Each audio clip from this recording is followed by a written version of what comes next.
Krishna. Do hypnotically regressed past life memories prove the reality of the reincarnation of the soul? Answer: they may or they may not.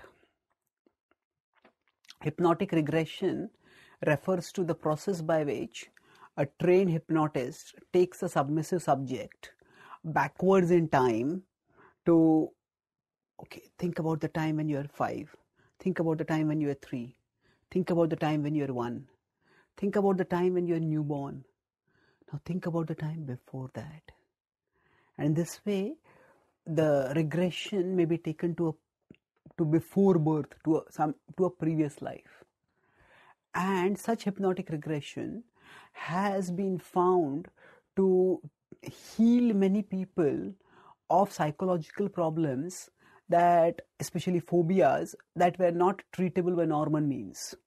So for example, if a person had hydrophobia, an extreme and irrational fear of water, then when they were taken by hypnotic regression to a previous life, at that time it was found that they had drowned in the previous life, and that fear which they had when they were drowning is carried on into this life, because it is the same mind along with the soul that has come from that body to this body.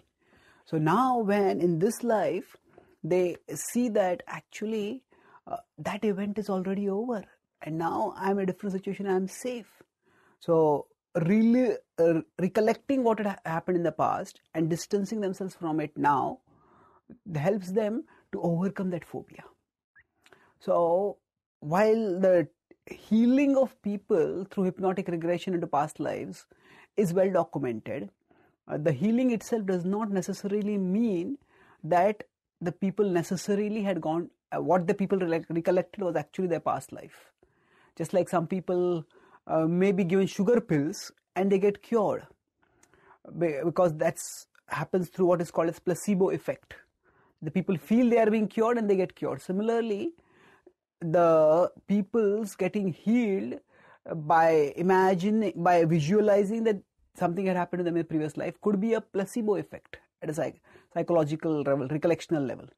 So just the fact that people can remember a past life, or the fact that they get healed by that remembrance, does not necessarily prove that the recollection is real. For that, there has to be separate investigation whether what they recollected at that time could be stimulated by the suggestion of the hypnotizer, or could be something which they had known from any other source. If neither of these work out, and if what they give is factually verifiable, then such hypnotic regression to past life can be considered as evidence for the reality of past lives. So we need to focus on the objectivity of the recollected memory and its verifiability as factual. Then it can be evidence. Thank you.